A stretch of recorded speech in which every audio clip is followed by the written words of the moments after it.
back to my YouTube channel. It's Angelica here, and if you're new, come in, have a seat, have several seats.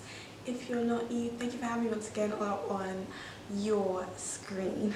I'm so happy that you've tuned in to listen to what I have to say on what happened after I took the red pill.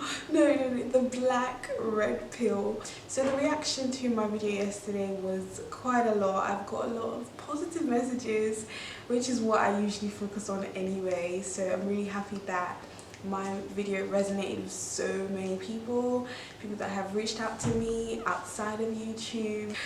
I used to be one of those people who would prejudge. I knew exactly what I was getting myself into, and I wanted to address some of the things that were discussed. It was a brief video, to be honest. It wasn't meant to explain everything about my life and what I've discovered over the past couple of years. I'm gonna be looking at my notes. First things first is people were a bit confused by the use of the term the black red pill.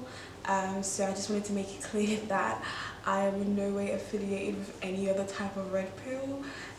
What a red pill is basically when you come to the realization of something very disturbing, and it's quite a painful process, to be honest. It's quite a painful realization that things aren't how you thought they were, and it takes a lot of humility, to be honest, for you to admit that, do you know what, I'm actually wrong. I'm not saying that I have the absolute truth, but I've definitely realized that there's something else going on. If you're really receptive, you will probably come to the same realization that I have. I made that video because I wanted to open a discussion for people who are thinking along the same lines as I am, especially in the light of everything that's happened in the past month.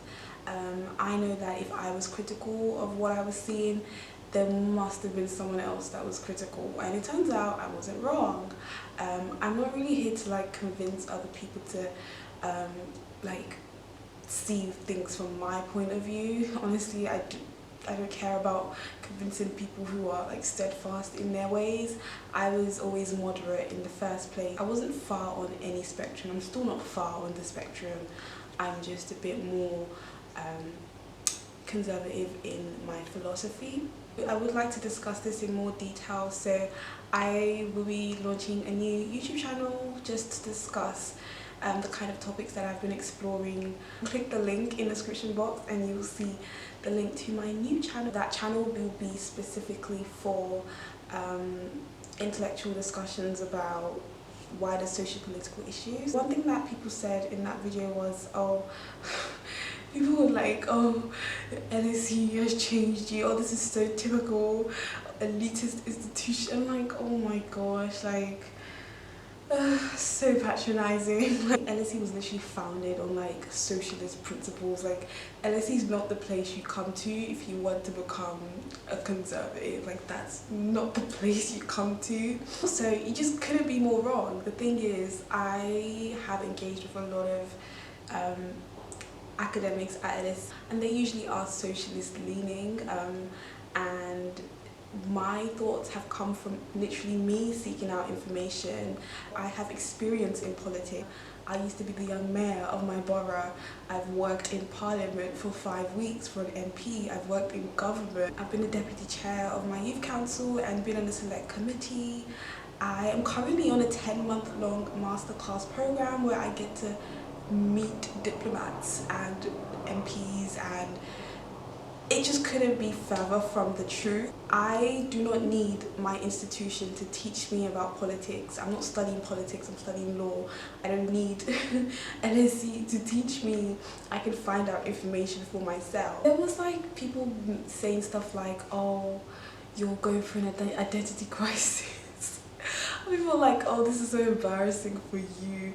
And I'm like, see, this is exactly what I mean. That's literally what the video was about. It's about people trying to police your identity. I can't believe in the free market, or I can't believe in personal responsibility because of what? What does identity have to do with anything? I'm tired of identity politics. Once you break out of it, you will be so repulsed by the way you used to behave. A lot of people also misconstrue what exactly the conservative philosophy is. I realized that I grew up conservative. That's just not up for debate. I grew up, I've been taught conservative principles since birth, and that's something that is actually very interesting. There are studies on this, by the way. It's kind of common knowledge at the back of a lot of people's minds that a lot of African heritage people and just black people in general grow up conservative. We believe in personal responsibility. A lot of us go to church, a lot of us believe in entrepreneurship and the free market. Africa as a continent could not, I don't think Africa could sustain itself as without the free market. There are so many people hustling, trying to get themselves out of poverty, and yeah, I just went off on a tangent. There is a disconnect between what comes naturally to people like me and how we actually practice this in real life. There is a misconception that only one type of party will ever represent your own interests because you are a minority group, and I think that is so problematic because, again, I'm so against single issue voting. I don't live my entire life literally being affected by how I look. That is not my entire identity. Is literally it's kind of like an afterthought, especially as someone that's lived in Africa. I'm telling you now, I am an individual person, and it's weird because you come to somewhere like the UK and people want you to just think that you're black, you're black, you're black, you're black, and I'm like, yes, thank you, but there's other issues to vote on. I don't believe in single issue voting. I believe in voting about so many different things: healthcare, entrepreneurship. Sorry, there's a plane. I can't see the plane, I don't know why I'm looking. I believe in considering multiple things when voting, not just identity. In the US it's a bit more dramatic, the divide between the two parties. It's very dramatic, but I've seen that whatever happens in the US finds a way to just is the word ricochet, the waves manage to make it to the UK. Maybe it might be today, tomorrow, next week, next year, in 5 years time. I'm telling you, I've seen a pattern. A lot of the things happening in the US are bound to make it to the UK, and also there are parallels as well. So just the same way there are two parties that people usually vote in the US, there are two parties that people usually vote in the UK. I've seen similarities in the dynamics of social justice activism and all that kind of stuff happening in the UK. There were also quite a lot of people trying to put words in my mouth, telling me that I said something that I didn't say. I do think there's a lot of baiting going on, and I stand by that. For instance, an example of people literally baiting is a certain movement, starts with B, ends in Atta. They literally believe that the nuclear family is a Western prescribed thing. They would like to dismantle the nuclear family and disrupt it, and that is baiting, making everything about what it's not about, trying to make it seem like everything that we have today is the result of the evil man who wants to oppress you. It's just tiring, and I think that it's also evidence of the hijacking of certain movements. There are so many people right now that are banking on your outrage. I'm telling you now, there are so many people that are banking on your outrage. Literally, organizations, platforms, businesses, corporations, and I can't believe that so many people don't see. It's as plain as day, and that same movement was literally bought out a few years ago. They were given $500,000 payment by a really big search engine. Starts with a G. It starts with a G. I don't need people to tell me that there are bad people on both sides. I know that. I know exactly that.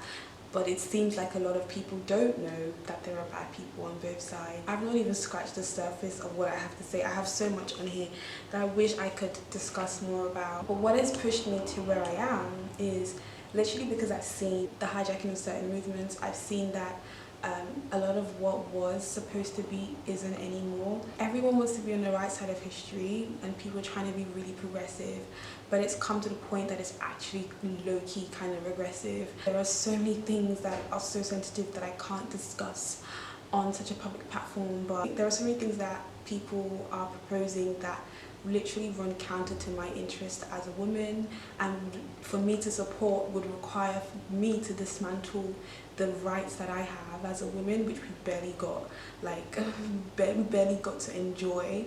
And I'm not the only one talking about this right now. There is a theory that really resonates with me and I think reflects a lot of what's happening, is the idea that there comes a time where a civilization has evolved so much to the point that it is bound to destroy itself, whether ideologically or politically or through any other means, and that is what I think is eventually kind of bound to happen if people don't start prioritizing facts and logic instead of sentiment, because I've seen so much baiting that I can't, it's actually quite insulting, because when something bad genuinely does happen, you've cried wolf so many times that they end up not taking you seriously. And I'm honest enough to say, yes, I've seen things on both sides. I'm a law student at one of the best universities in the world. Do you really think I didn't think this through? Do you actually think I didn't research everything that I'm coming to discuss? I've given information about books and scholars and documentaries that could help anyone out there who's very curious about how and why I came to my conclusion. I do identify more with a certain type of philosophy, but this isn't to say that it's clear-cut. It's not to say that, oh, everything I believe fits in neatly into this type of philosophy and politics. Like, that's not where I'm at, and I never said who I'm gonna vote for either, so people need to just like calm down. Like, oh, look at what your leader did. Like, like, it's a philosophy. There are different parties that represent my beliefs. I believe in this philosophy because it is the one thing that I know for sure can liberate people out of poverty. I care about the marginalized. I care about people not being stuck in cycles of poverty. I care about people being given a crutch instead of a wheelchair. I care about people being given a hand up instead of a hand out. And I understand that it's layered. There's different things going on. I really enjoyed having discussions, especially with those that were really interested in understanding more. Thank you so much for watching this video, and I'll see you in my next one. Bye!